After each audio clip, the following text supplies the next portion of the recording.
Firman-Mu, firman Tuhan bukan dasar abstrak firman kami.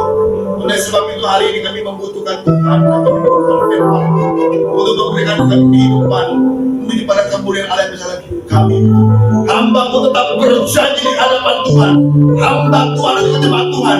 Hanya firman Allah yang hidup, yang benar dan yang sempurna yang hamba bagikan. Inilah firman Allah yang hidup. Kami berkarya di dalam nama Bapa, Putra dan Roh Kudus, di dalam nama Tuhan Yesus Kristus kita berkatakan amin. Puji nama Tuhan, haleluya. Puji nama Tuhan, silakan duduk. Puji nama Tuhan, apa kabar? Luar biasa, dahsyat, hebat, ajaib, luar biasa. Amin. Puji nama Tuhan, praise the Lord. Tuhan Yesus memberkati kita semua. Puji nama Tuhan. Saudara, pekan yang lalu saya berbicara tentang Kristen goblok, ya. Bagi saudara yang datang, saudara tahu tentang khotbah ini. Ya, ini adalah khotbah, ya, khotbah tertajam, ya. Tapi hari ini saya ingin berbicara tentang the last day atau hari terakhir, ya. Siapapun saudara saya, hari ini saya percaya bahwa saudara saya pasti akan bertemu dengan yang namanya ada hari terakhir di dalam kehidupan. Kita akan coba buka dulu di dalam Ibrani 9 ayat yang ke-27. Demikianlah firman Tuhan. Demikianlah firman Tuhan, perhatikan baik-baik. Dan sama seperti manusia, ditetapkan untuk mati hanya satu kali saja. Ditetapkan untuk mati hanya satu kali saja. Berarti saudara dan saya hari ini yang ada di tempat ini, firman Tuhan bilang bahwa saudara dan saya sudah ditetapkan sama Tuhan untuk matinya hanya satu kali saja. Berarti saudara dan saya hari ini pasti akan bertemu dengan yang namanya adalah suatu kematian, saudara. Tapi kita tidak pernah tahu kapan kematian ini hadir dalam hidup kita. Ya, kapan kematian ini akan dialami kita?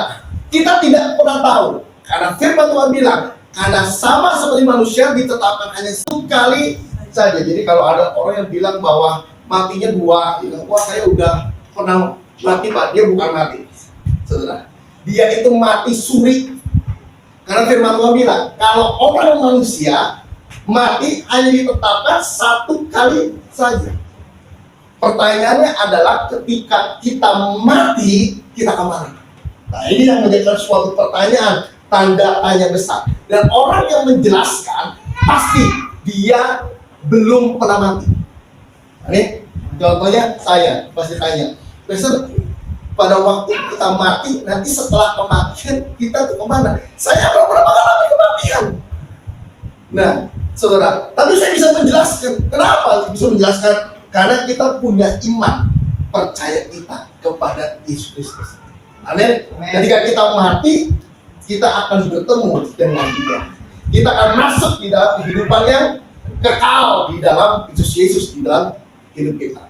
Saudara, kemarin saya Pak Jimmy Samalo, siapa yang tahu di sini Pak Jimmy Samalo? Yang sering nyanyi, ya, yang sering nyanyi dan yang duduknya kurang lebih di tempatnya Ibuli itu, ya kan? Pak Jimmy Samalo kemarin kapan ya? Kalau tidak salah, hari apa Rabu ya? Kamis, kayaknya Rabu atau Kamis, Kamis ya? Kamis dipanggil Tuhan, saudara. Amin. Sebelum dipanggil Tuhan, saya datang, saudara. Saya datang saat itu adalah siangnya. Kami datang siangnya dan kami bertemu dengan Pak Jimmy Samalo-nya. Gitu. Pak Jimmy bilang, dada saya sakit, katanya. Sakit. Ya, gitu. Akhirnya saya bilang, Om, saya akan doain Om ya. Oh iya, doain. Saya terus bilang, Om, di gereja saat ini sudah full bed. Gitu. Wah, dia senang. Om nanti nyanyi ya di gereja ya.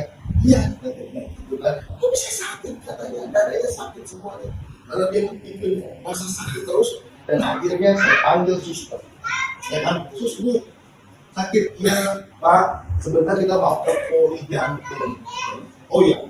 Nah, akhirnya saya kurang lebih sekitar jam 1. Saya membawa Pak Jimmy Samalo tempat tidurnya karena nggak bisa jalan sama sekali. Ya, di sini semuanya istilahnya kita mau bilang ada lumpuh semuanya. Padahal saudara udah luar biasa sekali. ya, lumpuh dan akhirnya dipotong semuanya. Dari perjalanan dari tempatnya sampai ke poli jantung itu kurang lebih sekitar berapa ya? 20 menit atau 15 menit itu ada jauh sekali di poli jantungnya. Dan akhirnya pas sampai di poli jantung saya berdoa, saya bilang, Om harus kuat di dalam Tuhan ya. Om nyanyi lagi ya, iya. Terus terakhir dia bilang, Andri terima kasih ya. Oh iya, oh oke. Selesai itu saya pulang. Saudara, saya bisa jam 9, berarti 1 sampai jam 9. Berarti saya jam 9 tepat, jam 9 malam. Lebih dikit lah. Saya dapat kabar Pak Jimmy sudah pulang ke rumah Bapak. Sedih. Dalam 9 jam masih mengucapkan terima kasih, masih bilang nanti saya nyanyi ya. Oh iya Om, nyanyi Om, harus nyanyi Om ya kan, sekarang kita udah full band Om. Iya ntar saya nyanyi katanya. Sedih dalam waktu 9 jam dari pertemuan saya, dia harus masuk. Itulah kehidupan. Maka firman Tuhan bilang bahwa dan sama seperti manusia ditetapkan untuk mati hanya 1 kali saja. Berarti saudara dan saya hari ini pasti akan bertemu dengan yang namanya adalah kematian. Tidak bisa tidak. Seberapapun kau hebat, engkau kuat, engkau dahsyat di dalam Kristus atau di dalam dunia ini, tetap engkau akan bertemu dengan yang namanya adalah kematian di dalam kehidupanmu. Engkau tidak pernah tahu harinya kapan kematian itu akan datang di hidup kita. Maka itu khotbah saya hari ini adalah the last day. Ini adalah hari yang terakhir buat hidup kita. Apa yang kita bisa berikan buat Tuhan, inilah yang harus kita berikan buat Tuhan, yang terbaik, yang berkenan di hadapan Tuhan, yang harus kita berikan buat Tuhan. Lanjut lagi. Dan sesudah itu dihakimi. Dan sesudah itu dihakimi. Jadi pada waktu saudara dan saya hari ini bertemu dengan yang namanya adalah suatu kematian, firman Tuhan bilang, saudara dan saya nanti yang kedua akan bertemu dengan penghakiman Allah. Apa itu penghakiman Allah? Saudara, saudara dan saya akan dihakimi. Saudara, amin. Dipertanggungjawabkan apa yang kita sudah kerjakan di dalam hidup kita. Dari awal sampai pada akhirnya, saudara dan saya harus mempertanggungjawabkan di hadapan Tuhan. Amin. Semua perbuatan-perbuatan kita akan dipertanggungjawabkan di hadapan Tuhan. Karena pada waktu kita mati, habis setelah itu firman Tuhan bilang, kemudian engkau pasti akan masuk dalam penghakiman Allah di dalam hidup kita. Nah, maka itu, saudara, hari ini kita sungguh-sungguh bahwa kita nanti pasti akan masuk dalam penghakiman. Berarti secara perbuatan kita harus kita pertanggungjawabkan di hadapan Allah. 1 Petrus 1 ayat 17. 1 Petrus 1 ayat 17. Dan jika kamu menyebutnya Bapa, Ya, yaitu Dia yang tanpa memandang muka, ya, menghakimi semua orang menurut perbuatannya. Dia yang tanpa memandang muka. Berarti dia nggak pandang saudara siapapun juga. Yang pasti ketika kita mati masuk dalam penghakiman Allah, dan saudara saya harus bertanggungjawabkan di hadapan Tuhan. Dia nggak pandang saudara itu adalah pendeta. No. Dia nggak pandang saudara saya itu adalah seorang pejabat negara. No. Dia tidak pandang saudara saya adalah majelis gereja. No. Dia tidak pandang saudara saya adalah pernah sekolah teologi. No, sama sekali. Sampai gelarnya banyak, dia tidak pandang itu semua. Firman Tuhan bilang bahwa dia tidak memandang itu, dan dia akan menghakimi semua orang menurut apa? Menurut perbuatannya. Menurut perbuatannya. Berarti setiap perbuatan yang dilakukan sama siapapun dia, termasuk pendeta, termasuk pastor, termasuk pendeti, pendekar sekalipun juga. Firman Tuhan bilang, mohon maaf, dia nggak pandang mulut, dia hakimi pasti. Masuk ke penghakiman Allah. Jadi setiap orang pasti mati, pasti akan dihakimi. Dan penghakimannya tidak pandang bulu, siapapun saudara. Kita tidak bisa bilang bahwa, Pak, saya ini menjadi WL di gereja, Pak. Sudah 100 kali, Pak. Enggak pandang bulu. Kita bisa bilang bahwa, Pak, saya ini seorang gembala, Pak. Enggak pandang bulu. Kita bisa bilang bahwa, Pak, saya main musik, drum, singer, solider, semuanya saya hebat, Pak, luar biasa. Enggak pandang bulu. Dia hakimi saudara. Lewat apa? Lewat perbuatan yang saudara dan saya lakukan, yang harus dipertanggungjawabkan di hadapan Tuhan. Kebenaran yang luar biasa. Dia tidak pandang bulu, dia pasti akan menghakimi. Lanjutkan lagi. Maka hendaklah kamu hidup dalam ketakutan. Maka hendaklah kamu hidup dalam ketakutan. Maka firman Tuhan bilang bahwa dia tidak pandang bulu, dia akan menghakimi. Walaupun saudara dan saya mati, dia akan menghakimi saudara saya sesuai dengan perbuatan yang ada. Maka itu firman Tuhan bilang, hendaklah kamu hidup dalam ketakutan. Bukan ketakutan hidup dalam suatu ketakutan dunia, tapi takut akan Allah di dalam hidupmu. Kita harus punya takut akan Allah. Ini adalah bukan berbicara tentang Allah yang menakutkanmu. Takut akan Allah berbicara tentang kita takut kalau karena hidup kita nama Allah dicoreng, nama Allah dinajiskan oleh dunia ini. Itu yang kita takutkan. Maka itu firman Tuhan bilang, maka itu kamu harus hidup dalam ketakutan akan Allah. Amin. Jangan sampai lewat hidup kita nama Allah itu nanti akan jelek. Nama Allah akan dinajiskan, nama Allah akan diinjak-injak karena hidup kita.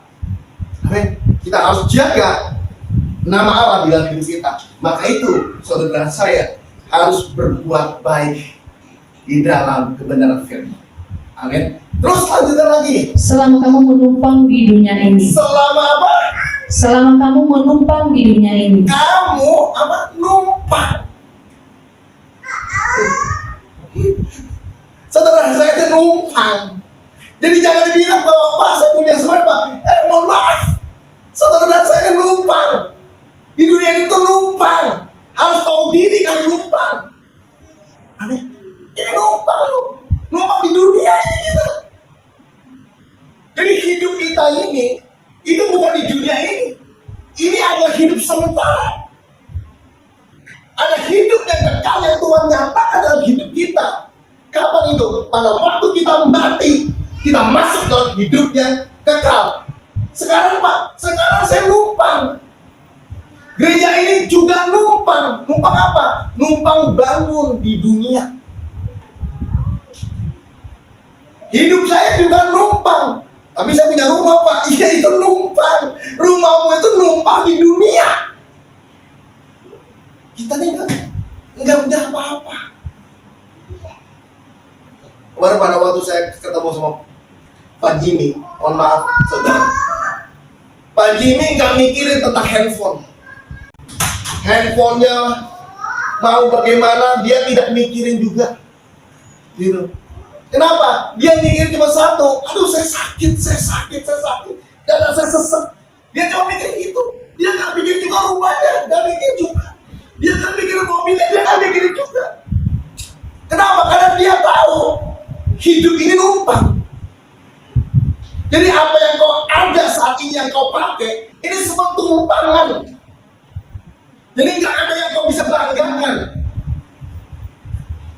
Bapak saya punya gereja yang besar Pak, numpang, saudaranya numpang, semua numpang. Ini kita harus sadari supaya kita tahu bahwa oh berarti saya itu hidup numpang. Kalau saya hidup numpang, saya harus tahu diri. Tahu dirinya apa? Tahu dirinya hari ini saya harus berbuat baik. Kenapa? Karena kehidupan saya kehidupan yang numpang. Kita punya rumah, ada rumah Bapak bisa. Ini bukan rumah kita. Percaya sama saya, saudara, tempat ini akan hancur semua. Mau gereja, mau diskot sebelah hancur juga hal yang sama. Kenapa? Mereka juga numpang. Apakah mereka tidak akan hancur? Mereka akan hancur. Gereja hancur juga. Pak, gereja yang besar Pak, lebih hancur lagi. Gereja yang di bawah Pak, lebih hancur lagi. Kenapa kau dihancurkan semuanya? Rata semuanya. Kenapa? Karena kita numpang. Maka itu Tuhan tahu. Karena kamu numpang, aku naik ke sorga, menyiapkan tempat bagimu. Supaya apa? Supaya kamu jangan numpang. Supaya di mana aku berada, kamu juga berada di tempat itu. Yohanes 14 ayat yang pertama. Janganlah gelisah hatimu, Iya. percayalah kepada Allah, Iya. percayalah juga kepadaku. Iya. Di rumah Bapakku banyak tempat tinggal. Di rumah Bapakku banyak tempat tinggal. Kenapa? Supaya kamu jangan numpang. Hari ini kamu tuh lagi numpang. Numpang di mana? Numpang di dunia. Dan dunia bukan rumahku. Rumahku di surga. Firman Tuhan bilang begitu. Lanjut. Jika tidak demikian, Iya. tentu aku mengatakannya kepadamu. Iya, terus. Sebab aku pergi ke situ untuk menyediakan tempat bagimu. Sebab aku pergi ke situ menyediakan tempat bagimu supaya kamu jangan numpang, bos. Tuhan hebat, luar biasa. Dia tahu kehidupan kita numpang, dia bilang supaya kamu jangan numpang lagi, aku siapkan sediakan tempat bagimu.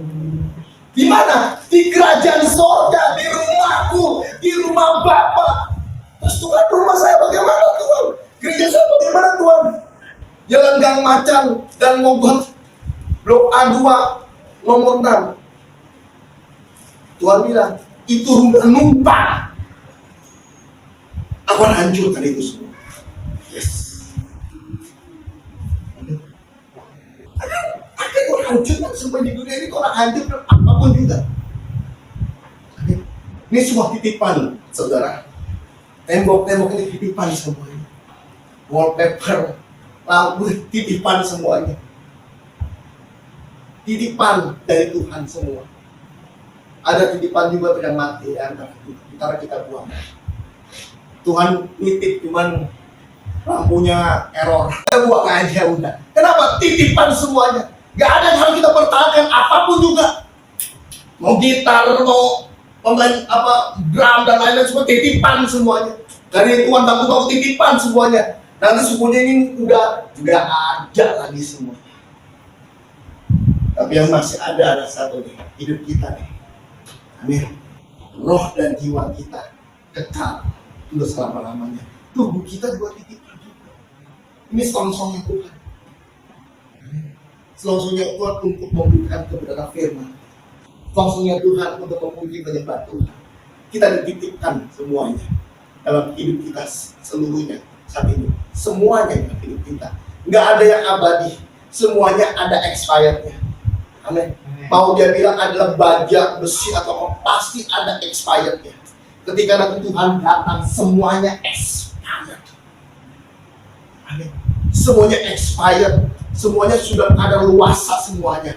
Dan hancur semuanya. Dan firman Tuhan bilang, aku akan datang kembali menjemput kamu. Dan saat ini aku menyiapkan tempat bagimu supaya kamu jangan numpang lagi di dunia ini. Dia tahu, dia mengasihi kita. Dia bilang, mohon maaf ya, anakku ya, memang saat ini ya kamu numpang dulu dah. Aku siapin tempat dulu. Tuhan, tapi aku maunya kagak numpang lagi. Enggak usah, ntar aja. Ya, nanti aku siapkan tempat, udah jadi, aku bawa kamu ke tempat di mana aku berada. Coba lihat lagi. Dan apabila aku telah pergi ke situ, Ya. dan telah menyediakan tempat bagimu, Dan telah menyediakan tempat bagimu supaya kamu jangan numpang lagi di dalam dunia ini. Firman Tuhan bilang, lanjut. aku akan datang kembali Ya. dan membawa kamu ke tempatku, Ya. supaya di tempat di mana aku berada kamu pun Supaya berada. tempat di mana aku berada, tempatnya adalah punya aku, rumah aku, tidak numpang, tidak ngontrak. Dan waktu saat itu aku beli sendiri. Aku akan apa? Bawa kamu untuk bersama saudara. Rumah permanen kita ada yang di dalam sorga. Ini kebenarannya, Pak. Ini ilusi Pak, bukan. Kebenarannya seperti ini. Kebenaran yang ada adalah rumah saat ini adalah rumah numpang. Maka itu apa yang hari ini ada ini semua fana. Kita punya kehidupan yang kekal dalam Yesus Yesus. Amin. Kekristenan unik. Kemarin saya jelaskan di dalam komunitas sel. Saya bilang bahwa kekristenan itu sangat unik sekali. Tuhan mencari kita dan menyelamatkan kita. Tapi kalau agama kita cari Tuhan, tidak akan bertemu dengan Tuhan. Amin. Tapi kalau Tuhan cari kita, pasti bisa bertemu.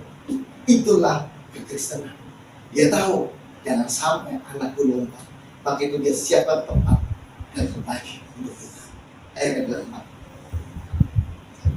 Dan kemana aku pergi, Ya. kamu tahu jalan ke situ. Lanjut ayat ke-5.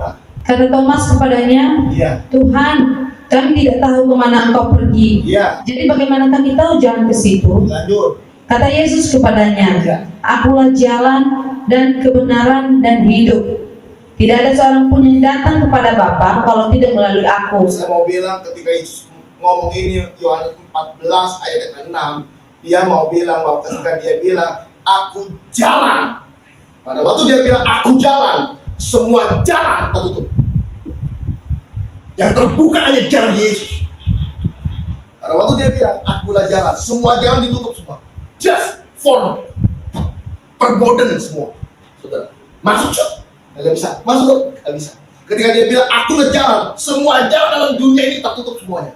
Mau jalan agama, mau jalan filsafat, mau jalan ilmu pengetahuan, mau jalan segala sesuatu yang ada dalam dunia ini yang dijanjikan, semua jalan pada waktu Yesus bilang, akulah jalan, semua jalan dari ujung sampai ujung, dari alfa sampai omega, dia tutup semua di jalan itu. Jalannya hanya satu, Yesus Yesus, tidak ada lagi yang lain.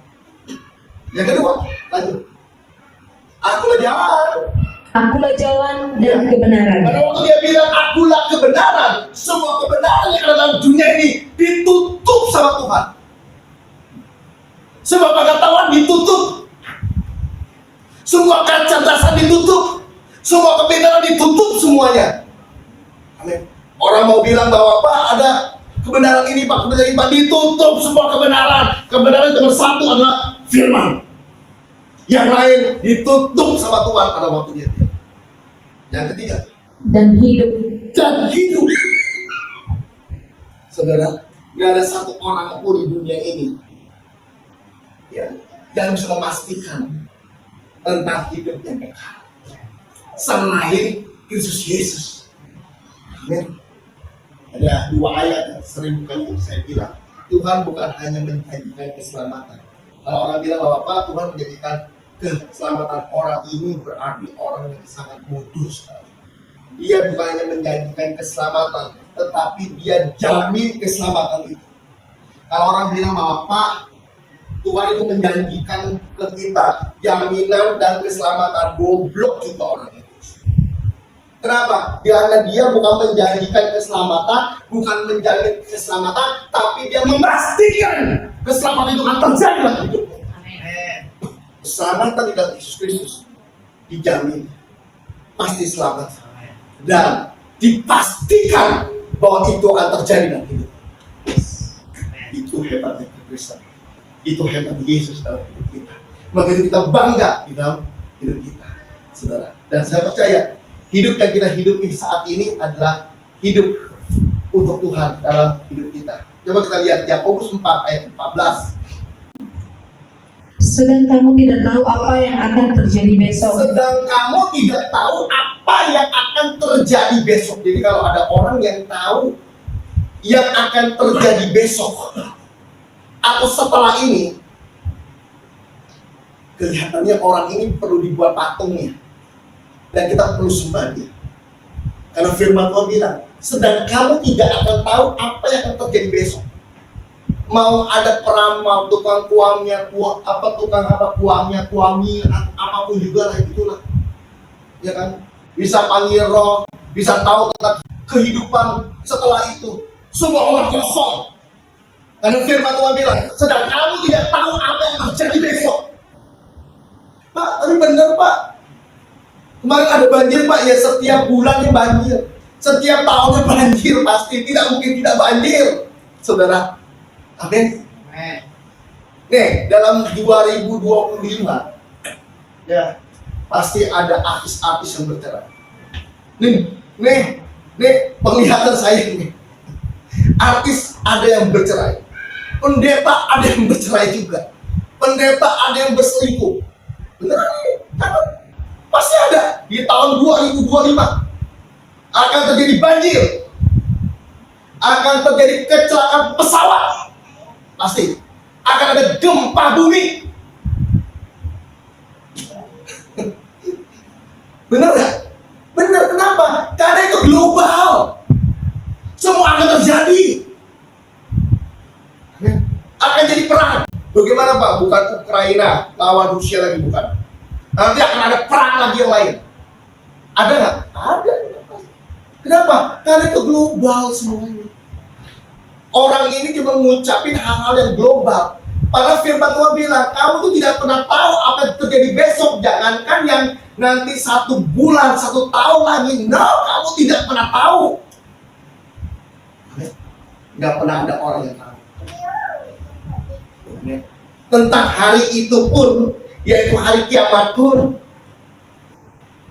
anak bilang, Yesus bilang, aku juga nggak tahu, masih dirahasiakan.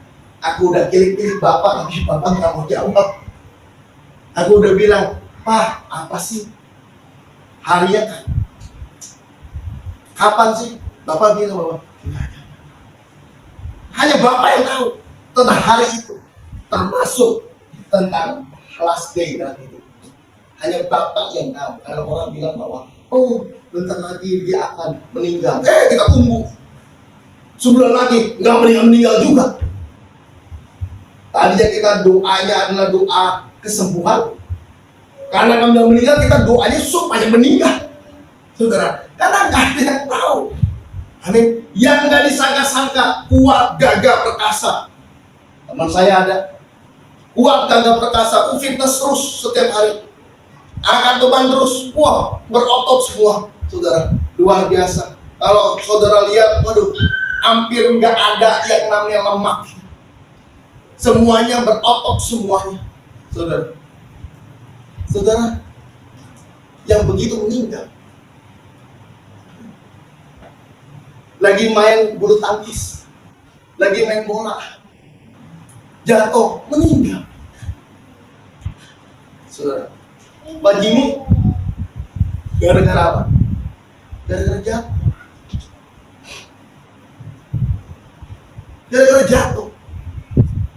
Entah saya nggak tahu jatuh di mana, yang penting dia jatuh. Ketika jatuh, kaki ini langsung kayak orang lemah, set. Ketika lemah, dibawa ke rumah sakit, dicek semuanya. 2 minggu, game over. Padahal cuma jatuh kakinya tidak kuat menahan lagi. 2 minggu, meninggal. Puji nama Tuhan. Hari ini orang-orang yang jatuh berkali-kali tidak ada yang meninggal, berarti Tuhan mengasihi kita. Amin. Amin. Puji nama Tuhan luar biasa.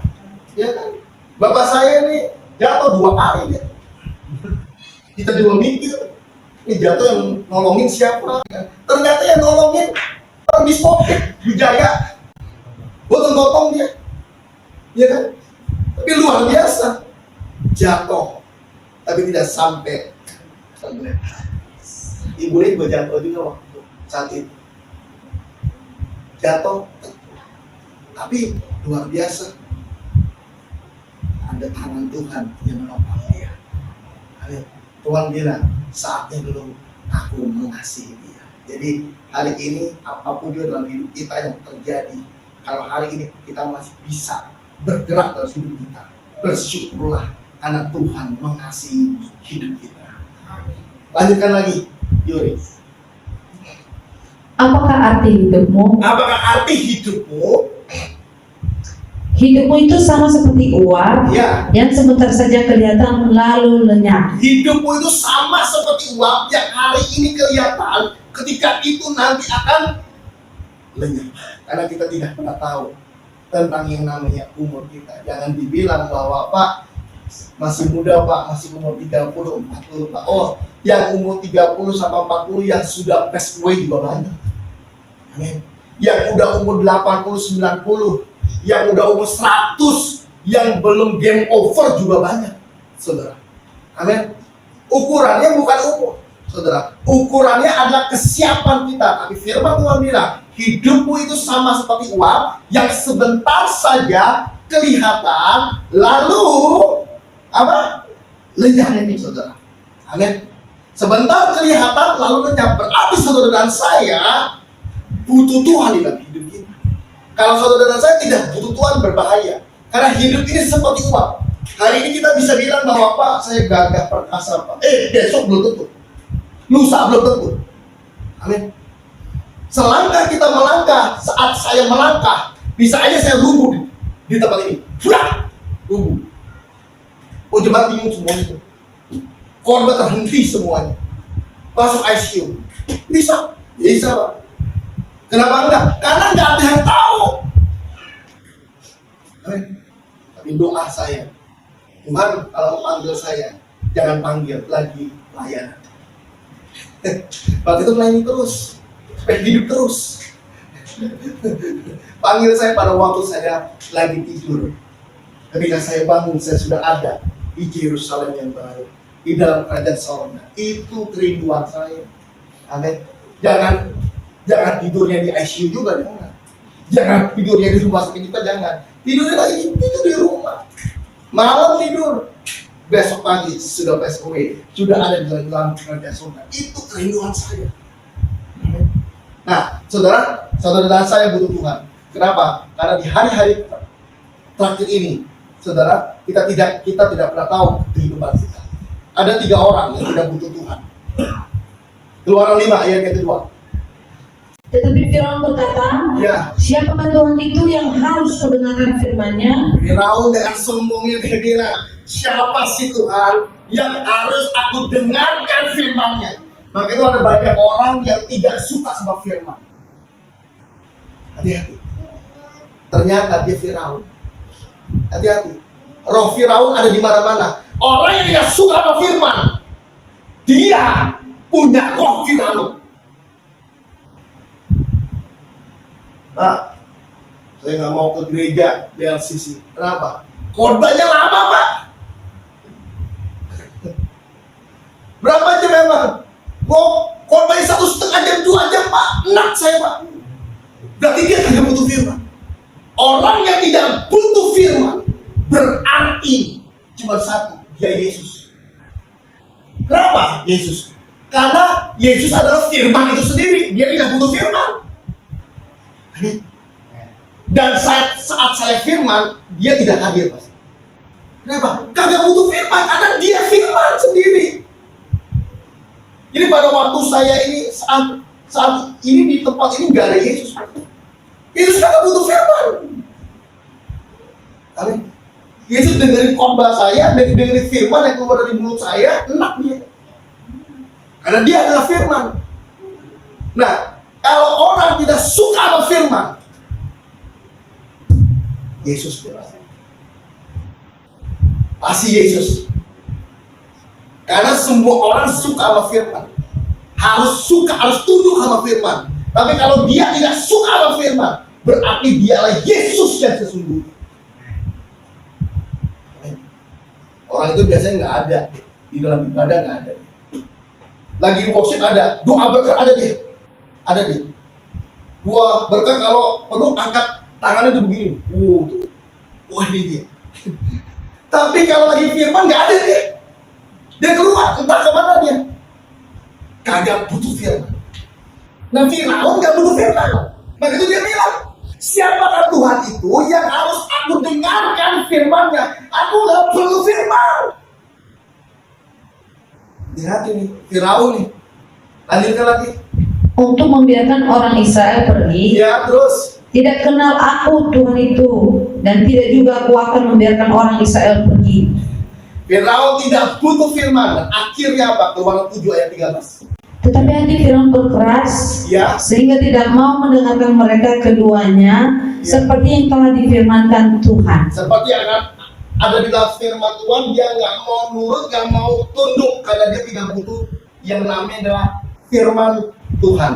Keluaran 15 ayat 19. Ketika kuda Firaun dengan keretanya dan orangnya yang berkuda telah masuk ke laut, Lanjut. maka Tuhan membuat air laut berbalik Maka Tuhan membuat air laut berbalik, terus apa? meliputi mereka. Meliputi mereka, orang-orang yang tidak butuh firman. Meskipun dia berkuda, meskipun dia berkereta, firman Tuhan bilang, aku memutarbalikkan semuanya. Aku menghancurkan semuanya. Dan akhirnya Firaun beserta dengan kudanya, beserta dengan keretanya semuanya tenggelam di laut. Amin. Kenapa? Karena dia tidak butuh firman. Sedangkan orang Israel, orang percaya, coba lihat. Tetapi orang Israel berjalan di tempat kering dari tengah-tengah laut. Iya, sedangkan orang Israel berjalan di tempat kering di tengah-tengah laut. Orang yang tidak butuh firman Tuhan akan memutarbalikkan semuanya, akan tenggelamkan meskipun dia punya kereta, meskipun dia punya pasukan, meskipun dia punya kekuatan apapun juga, dia akan terbalikkan semuanya. Amin. Daniel 4 ayat 30. Silakan. Berkatalah raja, Ya, bukankah itu Babel yang besar itu? Babel yang besar itu. Jadi Babel ini adalah suatu menara yang sangat besar, yang dibangun, yang dibentuk, ya kan, sama Nebukadnezar, yang kan ada suatu tanda kekuasaan dia. Lanjut.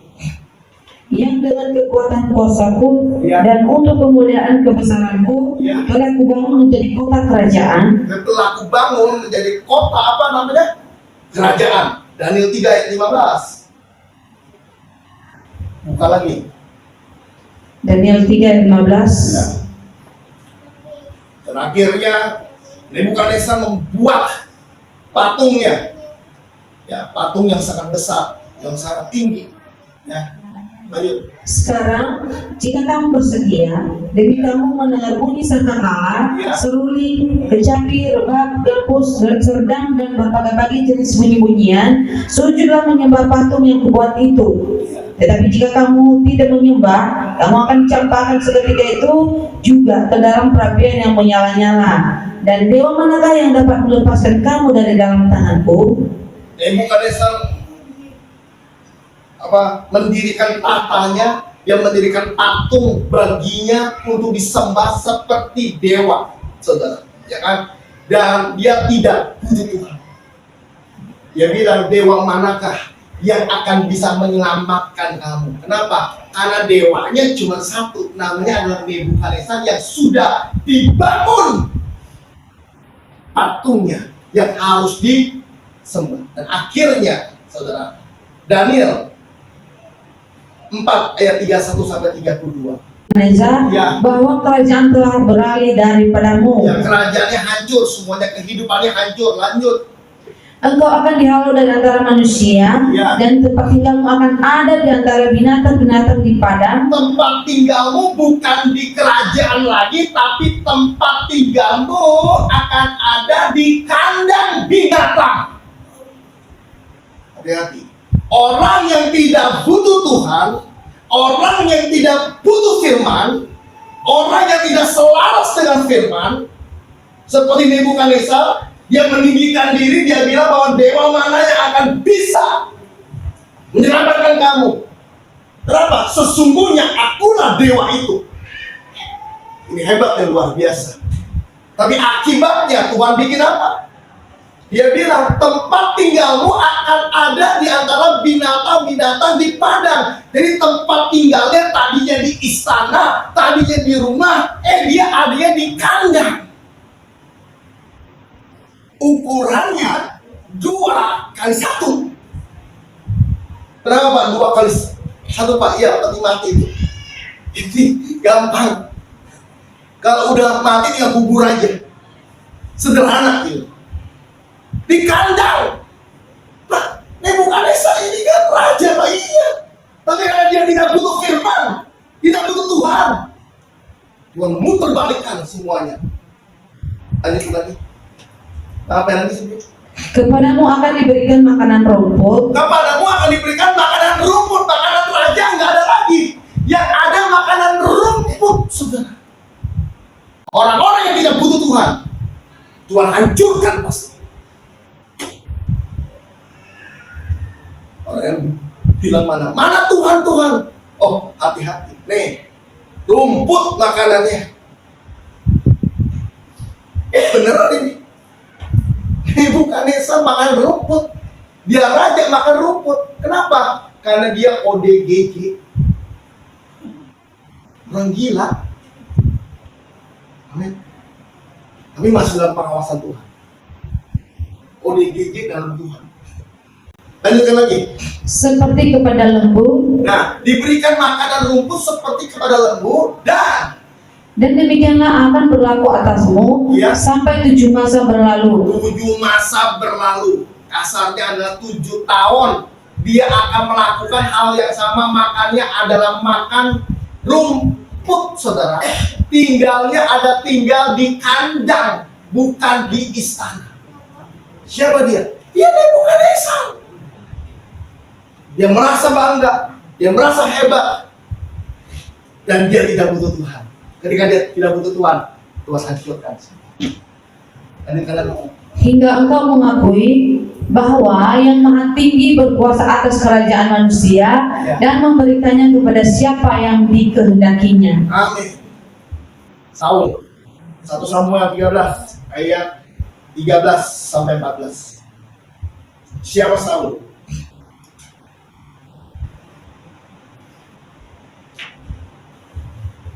Satu Samuel 13 ayat 13 sampai 14.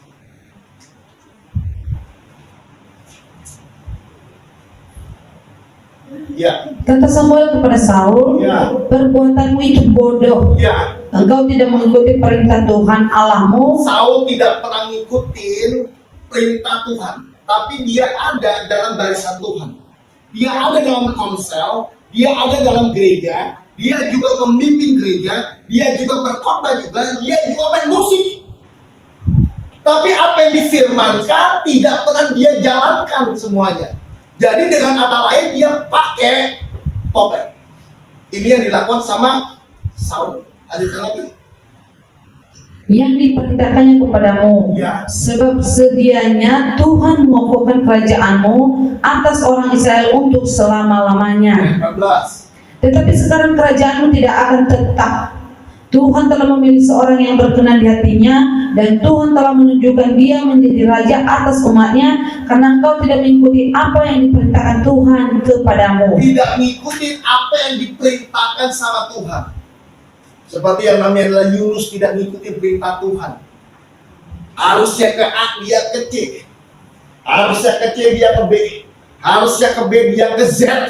Saudara, tidak mengikuti tuntunan Tuhan, sama seperti Saul. Amin. Hati-hati. 1 Samuel 28 ayat 6 sampai ayat 7. Dan Saul bertanya kepada Tuhan, Ya. tetapi Tuhan tidak menjawab dia. Dia berdoa. Dia berdoa, dia sujud menyembah Tuhan juga. Dia nanya sama Tuhan, tapi Tuhan nggak kasih jawaban. Saudara, lanjutkan lagi. Dan Saul bertanya kepada Tuhan, Ya. tetapi Tuhan tidak menjawab dia. Ya. Baik dengan mimpi, Ya. baik dengan urim, Ya. baik dengan perantaraan para nabi. Iya, pokoknya tidak ada jawaban Tuhan. Tapi dia ada di dalam gerejanya Tuhan, dia ada di dalam baiknya Tuhan. Ya, lanjut. Lalu berkatalah Saul kepada para pegawainya, Iya. carilah bagiku seorang perempuan yang Ya. sanggup memanggil arwah. Dia bilang, kalau seperti begini, panggil dong orang pemanggil arwah. Padahal dia percaya sama Tuhan. Dia orang Kristen, tapi percaya sama ramalan, percaya sama orang pemanggil arwah. Percaya sama dukun, sama paranormal. Ke gereja Pak, ke gereja dia memuji menyembah Tuhan. Bahkan dia bisa berkhotbah. Bahkan juga dia bisa main musik. Pas sudah mentok, yuk kita ke Empu Gondrong. Empu Gondrong. Mudah-mudahan Empu Gondrong bisa tolong saya. Mudah-mudahan Empu Gondrong bisa membuat saya menjadi kaya. Pesugihan. Banyak pesugihan putih, pesugihan hitam, abu-abu semuanya. Pak ini pesugihan Pak, tanpa tumbal Pak, omong kosong. Setiap apapun permainan kuasa gelap, pasti ada tumbangnya. Tidak mungkin tidak ada tumbang. Amin. Itu kibul-kibulan semuanya itu. Nyembah, wah kita lihat pun dia kaya semuanya. Omong kosong. Amin. Ini dilakukan sama Saul ini. Udah kodal loh Saul. Udah memuji menyembah Tuhan loh. Udah jadi WL juga dia. Jadi singer juga. Penerima tamu juga Saul. Semua udah dia lakukan. Untuk urusan gereja, udah. Jangan pernah meremehkan Saul untuk urusan gereja. Dia orang hebat, luar biasa. Tapi saudara, kedukun lalu tidak kedukun dia kedukun ke paranormal. Udah orang Kristen, wah nih saya punya masalah, punya problem ya kan, wah kalau seperti begini saya mending udah cari orang yang bisa santet aja deh. Gila ini orang Kristen nyari orang yang bisa santet. Udah bisa merek, saya suka banget sama si perempuan ini, tapi saya ditolak. Saya cari dukun talent yang sangat terkenal. Ketemu dia sama daya cinta, kosong semuanya. Kenapa? Karena ini permainan kuasa gelap.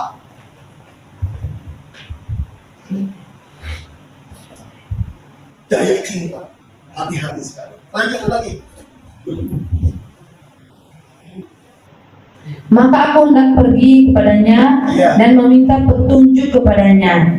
Para pegawainya menjawab dia, di Endor ada seorang perempuan yang sanggup memanggil arwah. Di Endor ada seseorang yang sanggup untuk memanggil arwah. Pegawai ini juga pegawai goblok juga ini. Padahal sesama orang Kristen. Tapi harusnya kan dia bilang bahwa Pak Saul, mohon maaf, udahlah Pak. Kita mah yang penting gak usah tahu kami di mimpi atau apapun juga. Yang penting satu, Tuhan ada menyertai kita, titik. Pegawai ini enggak. Gua tahu di Endor tuh ada tuh. Kenapa? Karena dulu gua juga pernah pakai. Sesama orang Kristen pernah pakai dukun yang sama. Sesama orang Kristen ternyata punya koleksi nomor telepon dukun, nomor telepon paranormal. Terlalu hati-hati. Dan apa yang dilakukan, apa yang terjadi atas Saul, karena dia melakukan hal seperti itu. Tawarin 10 ayat 13.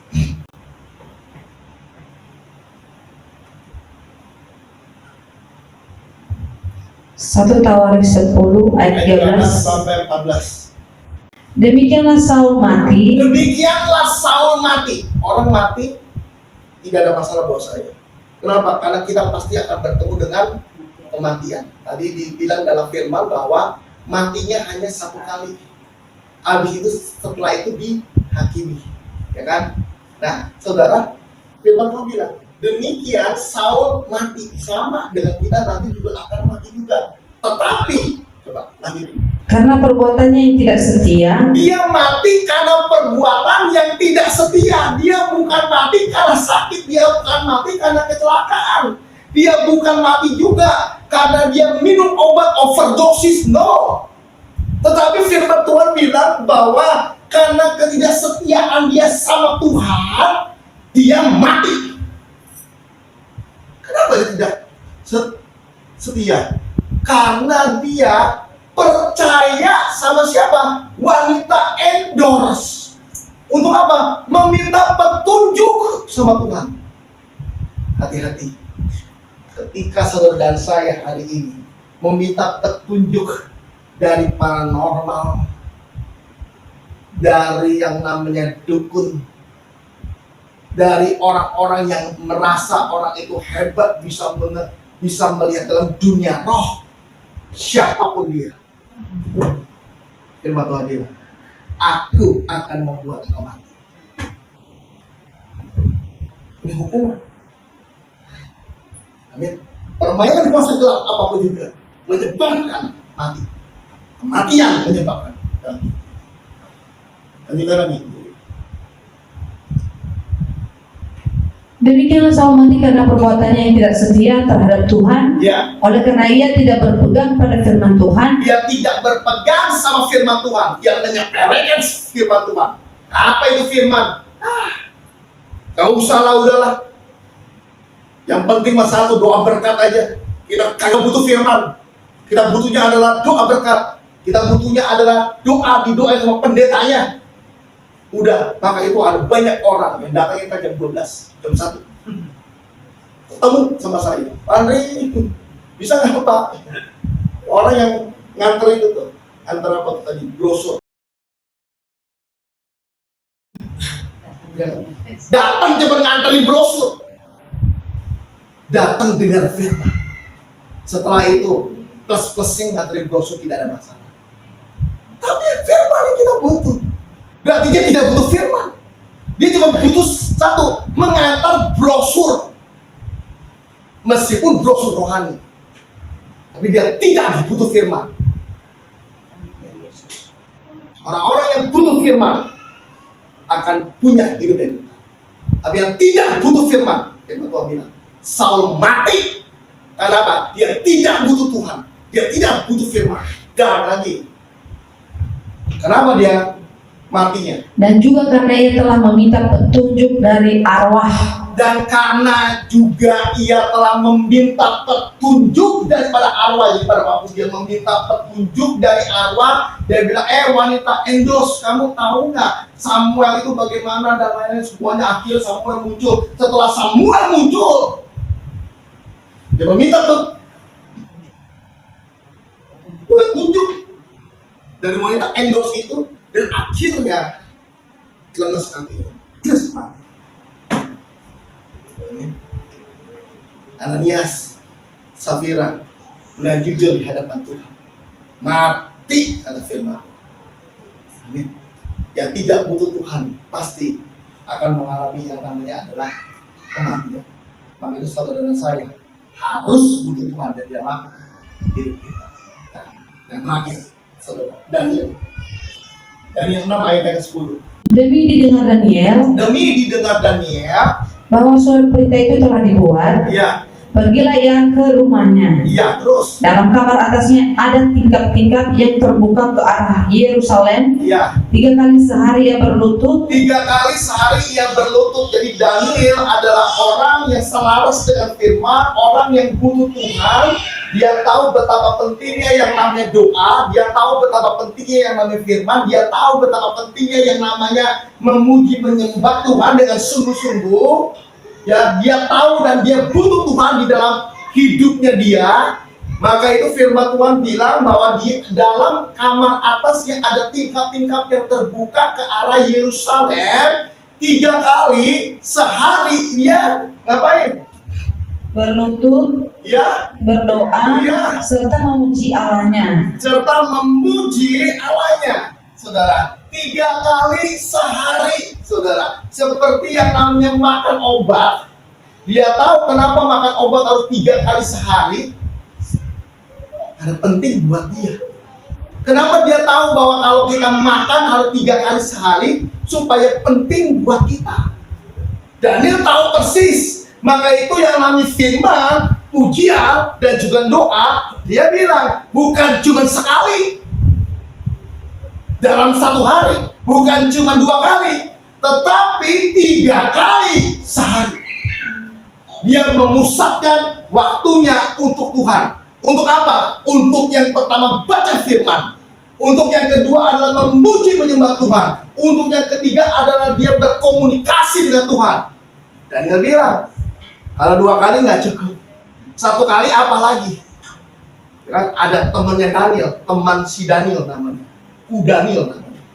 Teman Daniel, Daniel, nggak apa-apa. Temannya Daniel bilang, kamu udah sehari juga cukup aja. Dia bilang, enggak, kagak, tidak cukup. Aku butuhnya 3 kali. Teman Daniel bilang lagi, udah 2 kali aja Dan. Kalau untuk memuji menyembah Tuhan lah, karena kita kan bekerja juga. Udah 2 kali aja. Dia, enggak. Saya mau 3. Dia connect dengan Tuhan. 3 kali. Sama orang yang connect sama Tuhan 2 kali berbeda. Sama orang yang connect sama Tuhan 1 kali berbeda juga. Kenapa? Ada suatu perbedaan. Amin. Orang yang doa sungguh-sungguh sama orang yang tidak doa sungguh-sungguh berbeda. Orang yang memuji menyembah Tuhan sungguh-sungguh sama orang yang tidak memuji menyembah Tuhan dengan sungguh-sungguh berbeda juga. Orang yang ada di gereja saat ini sama orang yang tidak ada di gereja saat ini berbeda juga. Maliaki 3 ayat 18. Maka kamu akan melihat kembali perbedaan. Maka kamu akan melihat kembali perbedaan antara apa? Antara orang benar dan orang fasik. Jadi antara orang benar dengan orang fasik, orang yang berdoanya cuma 1 kali sama orang yang berdoanya 3 kali, itu akan ada perbedaan yang sangat nyata yang saudara saya bisa lihat perbedaan itu. Saudara, lanjutkan lagi. Antara orang yang beribadah kepada Allah. Antara orang yang beribadah kepada Allah saat ini yang online dengan apa? Dan orang yang tidak beribadah kepadanya. Dengan orang yang tidak beribadah kepada Allah yang saat ini beribadahnya secara online dengan secara offline. Firman Tuhan bilang beda bos, jangan disamain. Orang yang sungguh-sungguh memuji menyembah Tuhan sama orang yang tidak sungguh-sungguh memuji menyembah Tuhan jangan disamain, beda. Orang yang main musiknya sungguh-sungguh sama orang yang main musiknya nggak sungguh-sungguh, cuma menghabiskan lagu, hidupnya jangan disamain, berbeda. Orang yang korbannya hanya sekedar khotbah 30 menit jadi, sama orang yang korbannya 1,5 jam, pasti beda. Amin. Ini perbedaan nyata. Hidupnya benar-benar di hadapan Tuhan sama hidupnya asal-asalan, hidupnya liar di hadapan Tuhan berbeda jauh. Lanjutkan lagi. 11. Ya, oke. Bacakan dulu. Demi didengar Daniel bahwa surat perintah itu telah dibuat, pergilah ia ke rumahnya. Dalam kamar atasnya ada tingkap-tingkap yang terbuka ke arah Yerusalem. 3 kali sehari ia berlutut, berdoa, serta memuji Allahnya seperti yang biasa dilakukannya. Seperti yang biasa dilakukan. Tahu tidak? Firman pujian doa itu kebiasaan. Itu habit yang harus melekat dalam kehidupan saudara saya. Amin.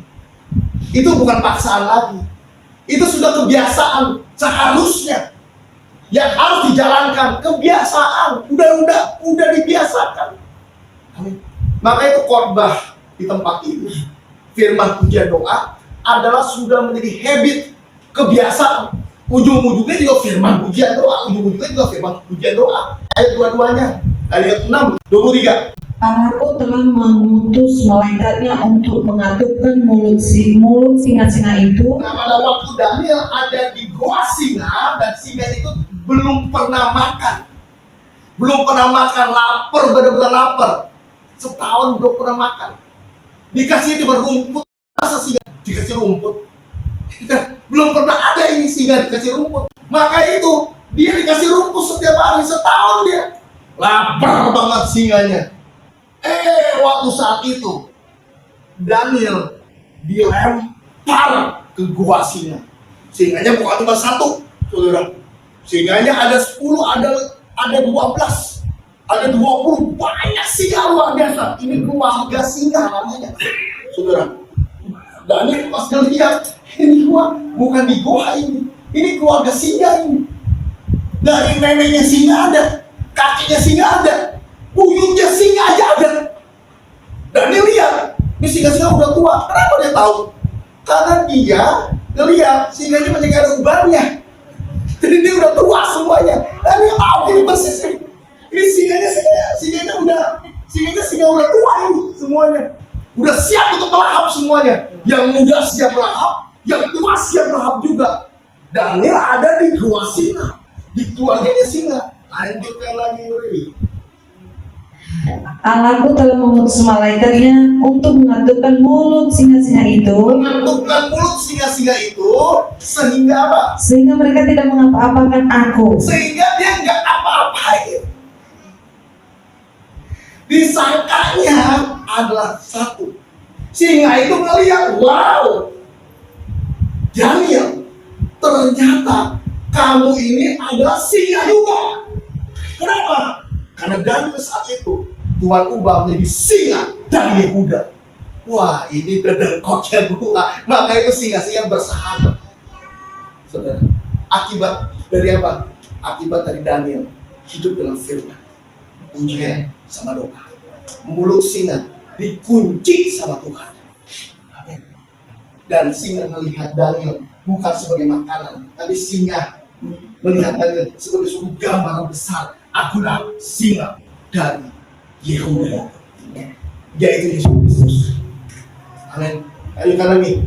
Karena ternyata aku tak bersalah di hadapannya, Ya, tetapi juga terhadap Tuanku, ya Raja, aku tidak melakukan kejahatan. ternyata aku tidak bersalah di hadapan Tuhan, tapi juga terhadap Tuanku, ya Raja, aku tidak melakukan kejahatan. Orang yang melakukan kebenaran, saya mau kasih tahu, Tuhan pasti bela.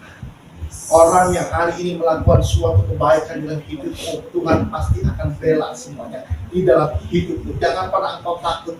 Mungkin saat ini kau dikecilkan, dikucilkan, ya kan? Tapi saya mau bilang, perbuatan baikmu ditulis di hadapan Tuhan dan dibela sama Tuhan. Tuhan Yesus memberkati kita semua.